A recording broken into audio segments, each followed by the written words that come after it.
नमस्कार और चलिए शुरू करते हैं इंडिया एआई इम्पैक्ट समिट 2026 का हमारा पूरा डिकोड। ये सिर्फ एक रीकैप नहीं है, ये हमारी एक नई 8 पार्ट की सीरीज का आगाज है जिसमें हम इस ऐतिहासिक इवेंट की हर एक परत को खोल कर देखेंगे। तो तैयार हो जाइए क्योंकि हम टेक्नोलॉजी, पैसे और ग्लोबल पावर के एक ऐसे खेल में गोता लगाने वाले हैं जिसने दुनिया को देखने का नजरिया हमेशा के लिए बदल दिया है। चलिए सीधे उस नंबर से शुरू करते हैं जो सबकी जुबान पर था, लगभग $270 बिलियन। नहीं, ये कोई डाइपो नहीं है। ये वो हैरान कर देने वाली रकम है जिसका कमिटमेंट इस एक समिट के दौरान हुआ। ये कोई मामूली कॉन्फ्रेंस नहीं थी, ये एक इकोनॉमिक भूकंप था। इस पूरी सीरीज में हम इस पैसे के सफर को ट्रैक करेंगे, पर पहले ये समझते हैं कि ये सब इतना बड़ा था ही क्यों। तो आज के इस पहले एपिसोड में हम क्या करने वाले हैं, एक तेज रफ्तार टूर करेंगे। हम देखेंगे कि कैसे भारत एआई की दुनिया का नया सेंटर बन गया। देश में बने कुछ जबरदस्त इनोवेशन पर नजर डालेंगे, उस $270 बिलियन की सुनामी के पीछे की कहानी को समझेंगे, और हाँ, पर्दे के पीछे हुए कुछ डील्स और ड्रामे को भी सामने लाएंगे। और आखिर में आपको बताएंगे कि इस सीरीज में आगे क्या क्या आने वाला है। तो इस समिट का असली मतलब क्या था? देखिए, ये पहली बार था जब किसी ग्लोबल साउथ देश ने इतना बड़ा ग्लोबल एआई समिट होस्ट किया हो। वो बातचीत जो अब तक सिलिकॉन वैली या यूरोप के शहरों में होती थी, उसका सेंटर ऑफ ग्रेविटी अचानक बूम नई दिल्ली बन गया। और ये सिर्फ कहने की बात नहीं थी, ये सीधा सीधा इशारा था कि दुनिया में पावर अब शिफ्ट हो रही है। और ये कोई छोटा मोटा जमावड़ा बिल्कुल नहीं था। जरा इन आंकड़ों पर नजर डालिए। 100 से ज्यादा देशों के डेलीगेशन, 20 से ज्यादा हेड्स ऑफ स्टेट और 5 लाख से भी ज्यादा लोग। ये नंबर्स अपने आप में एक कहानी है। कुछ दिनों के लिए नई दिल्ली का भारत मंडपम सच में दुनिया का सेंटर बन गया था, जहां हर कोई भारत की एआई स्टोरी का हिस्सा बनना चाहता था। अब आते हैं मुद्दे की बात पर, टेक्नोलॉजी पर। यह समिट सिर्फ बड़ी बड़ी बातें करने के लिए नहीं था, ये एक लॉन्च पैड था। यहां भारत ने दुनिया को दिखाया कि सुनो, हम सिर्फ एआई के एक बड़े यूजर नहीं हैं, हम एक बड़े क्रिएटर भी हैं। यहां से होम ग्रोन इनोवेशन की एक ऐसी लहर उठी जिसने गूगल और ओपन एआई जैसे दिग्गजों को भी एक बार सोचने पर मजबूर कर दिया। और इसका सबसे बड़ा सबूत ये देखिए।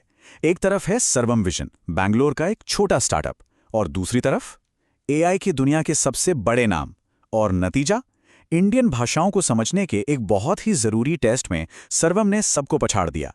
सच में ये वो मोमेंट था जब पूरी दुनिया ने बैठकर नोटिस लिया कि भारत में कुछ बहुत ही स्पेशल हो रहा है। और कहानी सिर्फ सॉफ्टवेयर तक नहीं रुकी। अरे नहीं, यहां तो हार्डवेयर और असल दुनिया में काम आने वाले एप्लीकेशंस की जैसे बाढ़ आ गई थी। भारत के पहले एआई स्मार्ट ग्लास से लेकर, जिसे प्रधानमंत्री मोदी ने खुद ट्राई किया, अमूल के 36 लाख डेयरी किसानों के लिए बने एआई असिस्टेंट तक, टेक्नोलॉजी अब लैब से निकलकर सीधे लोगों की जिंदगी में आ रही थी। तो जाहिर है, जब इस लेवल का इनोवेशन होता है तो पैसा खिंचा चला आता है, और आया भी एक सुनामी की तरह। इस समिट ने इन्वेस्टमेंट के वो दरवाजे खोले जिसकी शायद किसी को उम्मीद नहीं थी। $270 बिलियन के कमिटमेंट ने रातों रात भारत को एआई इन्वेस्टमेंट के ग्लोबल मैप के ठीक बीच में लाकर खड़ा कर दिया। और इस इन्वेस्टमेंट वेव को लीड किया भारत के अपने टाइटन्स ने। रिलायंस, अडानी, टाटा, सब ने एक आत्मनिर्भर एआई इकोसिस्टम बनाने के लिए अरबों डॉलर लगा दिए। ये सिर्फ विदेशी पैसे को बुलाने की बात नहीं थी, ये एक ऐलान था कि भारत की एआई की कहानी भारत खुद लिखेगा। और जैसे ही इंडियन कंपनियों ने दांव लगाया, ग्लोबल दिग्गज भी पीछे कैसे रहते। गूगल, माइक्रोसॉफ्ट, ओपन एआई, हर कोई इस रेस का हिस्सा बनना चाहता था। चाहे वो माइक्रोसॉफ्ट का 2030 तक $50 बिलियन का वादा हो, या ओपन एआई की टाटा के साथ पार्टनरशिप। मैसेज एकदम क्लियर था, एआई का फ्यूचर भारत में ही बन रहा है। लेकिन रुकिए, यह समिट सिर्फ कोड और कैश का खेल नहीं था। बंद दरवाजों के पीछे हाई लेवल डिप्लोमेसी और ग्लोबल पावर के बड़े बड़े दांव पे चल रहे थे। ये वो जगह थी जहां एक नई ग्लोबल एआई व्यवस्था की नींव रखी जा रही थी। और हाँ, थोड़ा बहुत ड्रामा भी था। इतने बड़े इवेंट में थोड़ी बहुत गड़बड़ तो होती ही है ना? पहले दिन की लॉजिस्टिकल मुश्किलों के लिए आईटी मिनिस्टर अश्विनी वैष्णव की पब्लिक में माफी ने इस ग्रैंड शो में एक असलियत का टच जोड़ दिया। ये एक रिमाइंडर था कि इतने बड़े स्केल पर कुछ भी करना कितना मुश्किल होता है। और ड्रामा, अरे उसकी तो कोई कमी नहीं थी।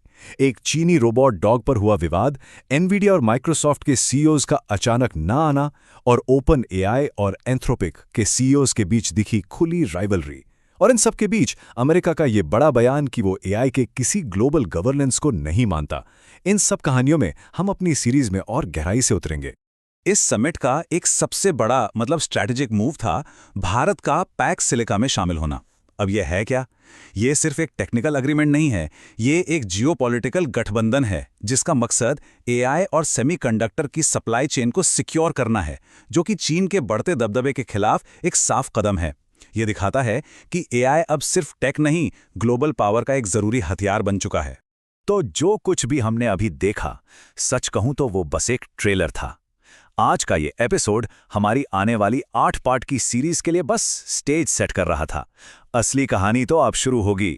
तो आने वाले हफ्तों में हम क्या क्या देखने वाले हैं? हम गोता लगाएंगे मॉडल वॉर्स में, जहां सर्वम ग्लोबल दिग्गजों को टक्कर दे रहा है। पैक्स सिलिका की जियोपॉलिटिक्स को डिकोड करेंगे, भारत के अपने सॉवरेन स्टैक को ट्रैक करेंगे और पता लगाएंगे कि वो $270 बिलियन आखिर जा कहाँ रहे हैं। और हाँ, पर्दे के पीछे हुए ड्रामे और डील्स पर तो हमारी खास नजर रहेगी ही। और आखिर में हम आपको एक बहुत बड़े सवाल के साथ छोड़ना चाहते हैं। 1.4 अरब लोगों के लिए एक मितव्ययी, संप्रभु और स्केलेबल एआई, यानी एक ऐसा एआई जो किफायती हो, आत्मनिर्भर हो और बड़े पैमाने पर काम कर सके, उसे बनाने का असल मतलब क्या है? और उससे भी बड़ा सवाल, भारत के इस मॉडल का बाकी दुनिया के लिए क्या मतलब है? क्या ये एआई के फ्यूचर का एक नया ब्लूप्रिंट हो सकता है?